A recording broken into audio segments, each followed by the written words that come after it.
Live from Hollywood Casino in beautiful Aurora, Illinois. I'm Mike North, and our guest tonight is a guy who's a starter now. He's finally earning his money. You know, he's one of these guys that just sits around, usually collects a paycheck, plays his 10 minutes. Well, guess what? This guy is a starter. He's doing a tremendous job. They haven't missed a beat since he took over. This team right now, the Chicago Bulls, on a roll, probably will break last year's record of 72 wins. He's a former Dallas man. We're going to talk about St. John's, Dallas, his personal life, everything. Ladies and gentlemen, Bill Weddington.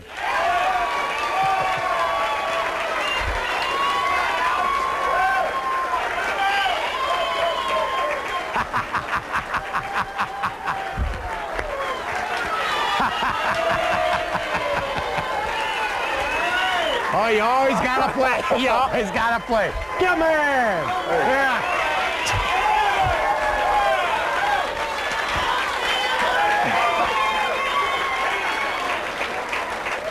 Now, the sad part about that whole scenario is the one guy came out, and I heard the one person go, he looks good. He looks good. He looks taller than normal.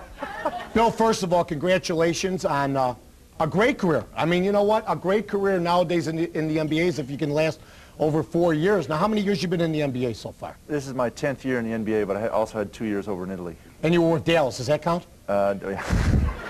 Actually, when I was in Dallas, we were a good team. You were a good team. You know what? People forget that. They look at the Mavericks now. They're struggling a little bit. I think they're going to get better. But you played with the likes of a Mark Aguirre and a Derek Harper, right? Derek Harper. When I first came in the league, Brad Davis was our starting point guard. Mr. Good player. Consistency. Similar to John Paxson, but John had a little bit more than Brad, but Brad was a great man.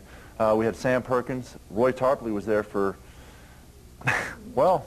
He'd miss 30 days each year. Yeah. He'd miss 30 days each year. He'd go somewhere to just rest. Roy was there for a while. I mean, we really did have a good team. Dale Ellis was there for a while, and Mark Aguirre, obviously, and Rolando Blackman. Derek When it Harper. comes to basketball towns, though, I mean, what kind of town was Dallas? I mean, you've got to imagine it's the Cowboys. Here it used to be the Bears until MJ came along. I mean, can you compare the two towns as far as even when the Mavericks were playing and you were with them, you were in the playoffs? What was the fervor like out there? Actually, it was very similar to Chicago is right now, because we got, when the Mavericks were good, the Cowboys weren't. Mm-hmm. They were kind of on the downfall, and they had a couple seasons where they only won 3 games and weren't doing well. So Dallas is very much like Chicago. They love their boys and go out there. So we got a lot of fan support because the Cowboys weren't doing that well, and everyone was giving up their season tickets in Irvine to come and watch us play. So we got a lot of support from the fans that way, but then then it's flip-flop again. Now the Cowboys are doing well again, and the Mavericks aren't. So, talk about Italy for a minute. I mean, 2 years in Italy, that had to be a pretty good experience. It's got to be as good as us playing at some stops in the NBA. I mean, I got to imagine if you're getting paid a good buck, you're getting a villa, getting a car, getting made in Italy. It's got to be better than playing like in Sacramento, right? I mean, it's got to be awesome. How were the 2 years in Italy? I played in Sacramento for a year. How was it? Now compare Italy and Sacramento. There's probably no comparison, right? I'll tell you what. All right, you come to Chicago and you got the Hollywood Casino boat, riverboat goes out and have fun. Sacramento, you got Lake Tahoe, Reno. Similar. No. That's it. So oh, I get it. See, so I get it. In other words, to have fun in Sacramento, you have to go to another state. There you go. Right? Now, Sacramento's a great place. It's not bad. The weather's nice, and you just have to watch out for the floods. I want to talk to you about the looks that you've had over the years. Now, when you played for the Mavericks, you used to comb the hair straight back, you know. Now you're going with this George Clooney look. I mean, you know, I noticed you didn't have the goatee for a while. Now you got the goatee, and you're combing hair down. Is this all planned? You get in the mirror with the Bull uniform before you go to practice and go, this might be the look that I use against the Magic? I mean, are you conscious of the way you look on TV now? A little bit. See, but I have. See, you said my hair is now the George Clooney look. It is. You got to comb down a little bit. I had the grease back in Dallas, like the Pat Riley look. What do you call yours? I'm just, B did it. BB combs my hair. She won't let me touch it before the show. You know what I'm saying? But don't worry about what's in. I'm interviewing you. I'm talking about this deal. You got the Mo Howard look, sort of. You comb it straight down. I noticed that. Is it helping your game? No. It has nothing to do with it. I'm a very casual person. I'm not into how I appear or look. I'm like you. My wife cares about me more than I care about me. That's exactly right. So I walk out of the house, and it's lucky if I have hair on my head. Does it bother you when you guys lose maybe the one game a month, and people go, well, they didn't have the big body in the middle? Now, you guys are 28, 29, and 4. I heard Luke Longley and Luke's a nice guy, but I heard Luke Longley in the paper the other day, I read Luke Longley in the paper the other day saying, well, you know what, sometimes you're missed more when you're not playing. People realize how important you are to the team. I read this, I'm going, wait a minute. I haven't heard a whole lot of people on the score or on the phone line saying we really miss Luke Longley because this team's 28-4. Does it bother you when you guys lose a game and they say, well, the big body wasn't there? That seems to be the excuse. Not necessarily. I mean, you got to find something that's wrong with the team. And right now we do miss Luke. Luke, I'm not the defensive force that Luke is. I'm not as big, as strong as Luke is. Offensively, I think I can hold my own. Right. I mean, I'm going to go out there and I think I can do the same Sweet baby jumper from 10 feet. I think I can go out there and do it. But defensively, I'm not as big. I'm not a defensive stopper. So, and Luke definitely has that, where he can clog up the middle. Guys are going to drive down. The guards are going to drive down the lane, and Luke's going to get in their way and stop him. I'm just not quick enough to get there or big enough to stop him. So defensively, we definitely do miss Luke. As far as the jam that you used to get last year, where you had a running start, I haven't seen that this year. Are they taking that away from you? Well, where the guy would miss the shot and you'd come up and jam it? Yeah, I understand what you're saying, and I do need a running start. Unfortunately, now I'm a little bit older, and the court's only 96 feet, and I need about 110 to get there now. All right, we're going to take a break. When we come back, more with Bill Weddington and the Chicago Bulls live at Hollywood Casino. All right, we're live on the air right here at Hollywood Casino. Bill Weddington, Mike North, we're going to have a great time tonight. And this is a nice full house. It seems like the Chicago Bulls. I think we could bring Benny the Bull here, and it would load this place up. Nothing against you, Bill. You're a draw. Sorry. Don't get us wrong. Hey, I know I got one guy beat. I got double beat. Double. Double. Oh, that one. That mascot can go anytime he wants. But let me tell you, the fervor, the fever in this town over the Bulls is unbelievable. But it really won't reach a pitch, I don't think, till about May, because everybody's expecting the Bulls to get home court all the way through. I mean, people are excited right now, but these games basically, to the folks, seem like preseason games. A little bit. I mean, we had some good. I mean, the Laker game was a great game. Yes, it was. I mean, awesome game. The Laker game, and that was a fun game to play in, and it makes, as an athlete, those games are sparse in the season because there's so many games you're playing and you got to get prepared every night and you go out there and it's, I don't want to say it's monotonous, but you're doing the same things every night you're playing, and every now and then you get a good game that's just really interesting, fun to play in, fun to watch, fun to be a fan of and everything. But we understand that this is not what it's all about right now. We need to play well now to make it to May, to make it better for May. So we want to win as much as we can now, so that in May we've given ourselves the best opportunity to win as many games as we can, and that's by having home court advantage. Let's talk about your family for a minute now. Your wife, Ann, lovely lady, and you got a son, Robbie. How old's Robbie? Robbie's 5 and about 6'4". The kid is huge. This kid is, now really, how tall is Robbie right now? Robbie's about, he's almost 4 feet. 4 feet tall. So you're projecting about what, 6'6", 6'7", maybe for this kid? He's bigger than I was at his age. How much of an advantage is it? I mean, you have an understanding lady. I mean, you've been all over the country. I mean, you were in Italy. In other words, you came home and you said, you know what, honey, things aren't working out here. We're going to Italy. What did she say? That was actually a decision that actually cost me money, because I didn't go early in the year because I didn't want to go. She was pregnant at the time with my son, and I didn't want to go to Italy. I want to stay in the NBA. I want to play with the best players in the world. But again, later on in August, the same offer came up, and I was a free agent, and things in the NBA weren't coming around. One team, the New York Knicks, had an interest in me, but they weren't throwing out a lot of green stuff. So, and you're not in it for the money anyway. You just love the game, right? Exactly. I love the game. So I do. But so it was a thing where I knew I had a son coming along. My wife's going to have the baby, so I needed to have a job. I needed to have security, so I signed a 2-year deal in Italy. They got a pension plan, a players' union, stuff like that out there? They actually, the funniest thing... Or did they decide to shoot you if you get out of line? I'm going to tell you a story. The funniest thing that happened to me in basketball is I'm playing in Italy, and they don't have a players' union at all. They don't have a union for anything. So they're trying to get this union invoked or whatever, and they got this thing going. So they're going to have a strike. Okay. So in Italy, all the teams play on Sunday at 5 o'clock. It's basketball time in Italy. Everyone goes home, watch the basketball game. It's at 5 o'clock. And soccer is Saturday at like 1 in the afternoon. So it's every sport is the same day, the same time, so you don't have to be smart. You just know, it's just habit. That would be good for us. That's great. Anyway, So we're going on strike, and I'm sitting here going, well, all the Italian players are going on strike, and I'm sitting here, me and the other foreign player, you have 2 foreigners on each team. Well, what do we do? So we're not going to go out in the court and play by ourselves, so, right. so obviously we're going to support our teammates. teammates. Is there a prejudice against American players, like there is against the European players, I believe, in the NBA? Is there a prejudice against the American players? It's a little. It's not the same as it is here. No, there's not a real prejudice, because they know the American players that are going over there are usually winning the games for them. So they're prejudiced that way because the American players get paid. The Italian players make no money. How about the team that maybe Petrovic played on, or maybe Kukoc, guys like that? You think there was some prejudice towards the American players on their teams? Because the American players apparently weren't winning the games on their team. I mean, you got like Kukoc, Petrovic, Marcelonis, guys like that. Yeah, but the teams they were playing for were more the national teams. So there were no American players on those teams. Mm-hmm. But anyway, so the Italian players are going on strike. So I said, what's going on? Well, we're going on strike for 10 minutes. 10 minutes? That's what I said. Was everything going to be settled? I don't know what happened. I never heard of what happened. So we're out there, we're warming up. Referees blow the whistle. Everyone in the whole world, or in all of Italy, knows what's going on. All the players walk off the court. We sit in the locker room for 10 minutes, and then we go out and play the game. Did you prove your point? Did you prove your point? I don't know. Whatever point it was. See, I mean, I'm sitting in the locker room. What are we doing? Being half Italian myself, my mother's about 5 feet tall. My uncles are 5'4", 5'5". You in Italy, is it a lot like those movies in Japan when King Kong walks down the street and they're all running?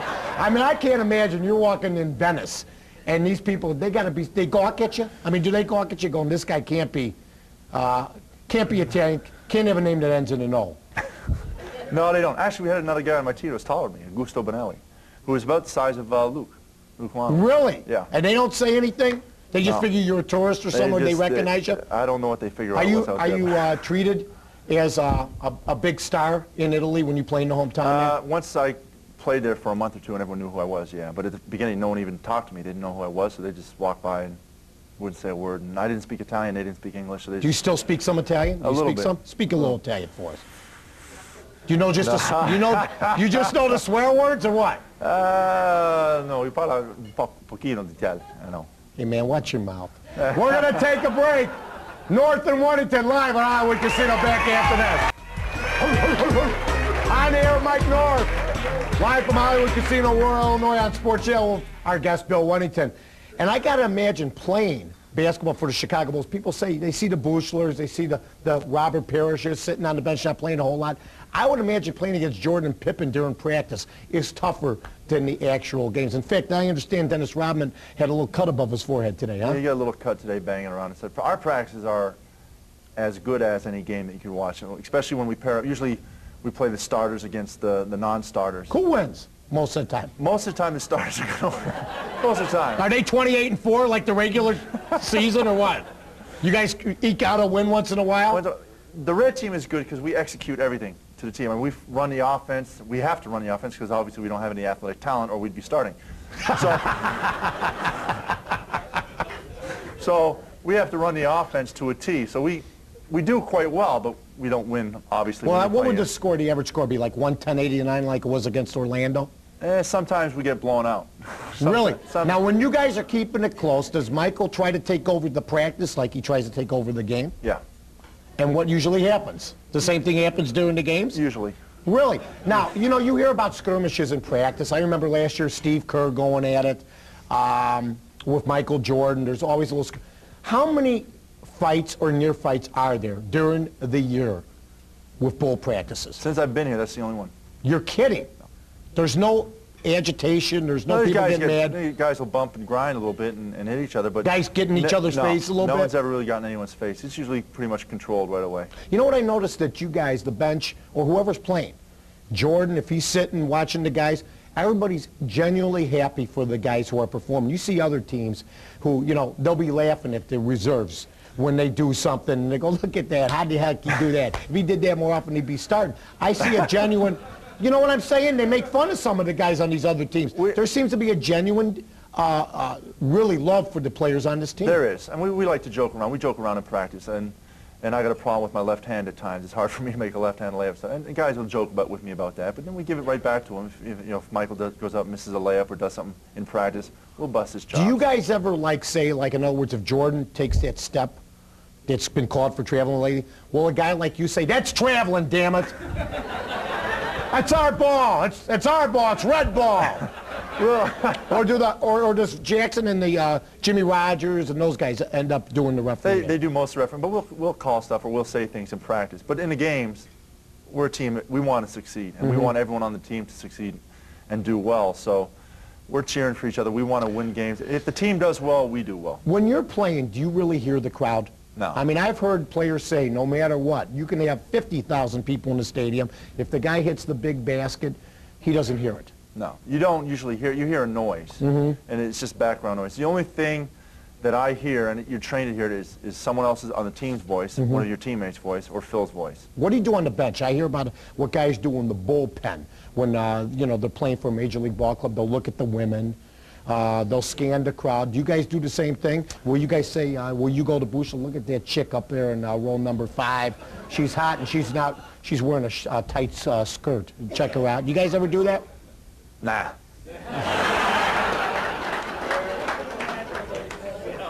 Is there a guy in the team that will say, look at the guy in row number 7 with the tight, the tight pants? And honestly, we do that, but it's not necessarily. You'll do that more with the guys. We'll do it. You look for oddball people that stick out in the crowd. People that oddball people, like a blonde about 5'7". Well, real odd looking with. Yeah. Mike, everyone picks you out all the time. Oh, there's no doubt about that. I have a good time. But you know, you're looking for people differently. People that have funny haircuts. People that are wearing.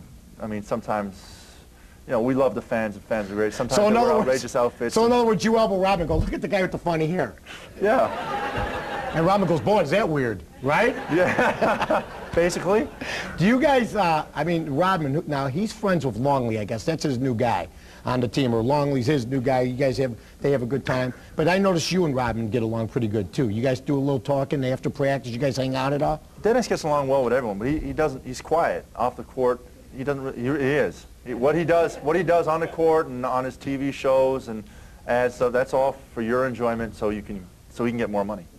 So it's pretty much it in a nutshell. But off the court, he's quiet. He's to himself. He loves to work out. He works out very hard. He's probably at the Burroughs Center working out right now, as we speak.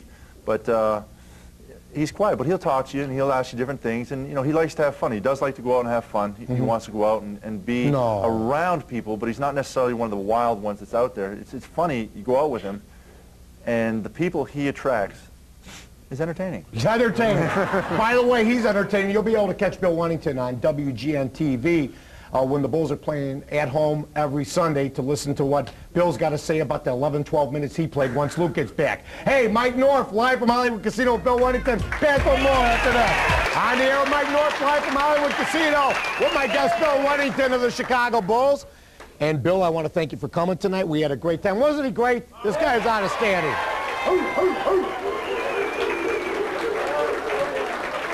Here's a guy that if he was like a foot shorter, he'd be flipping burgers like I was. But no, instead, he's making big burgers, though. They'd be big. You're gonna have to work after you're done with your career, or are you watching your money? You watching your dough? I'll watch my money as I work. In other words, you think it's never gonna end. You're like the rest of these athletes. You think you're gonna play for 30 years. You think you're gonna be on the Atlanta Hawks in the year 2010. I'm the type of person that I'll have to work. I can't sit at home and play golf. What do you want to do? I can't go to Florida for 5 days and play golf. Take it easy. Now, what do you want to do after this? I'll be getting involved with TV. Maybe I'll be sitting up on stage at the Hollywood Casino having a sports talk show. There you go. And you'd be great at it. Bill, thanks a lot for coming. Appreciate it. And we got a special sponsor, a new sponsor. Heartland Mortgage Centers will be a new sponsor so we can keep the show rolling. And we want to thank them, give them a hand for coming on with us. And stand up, my friend. Wow, you're big. Our guest next week, Randy Brown of the Chicago Bulls will be joining us. Until then, take care of yourself. Take care, Mike North, Bill Wennington. See you later.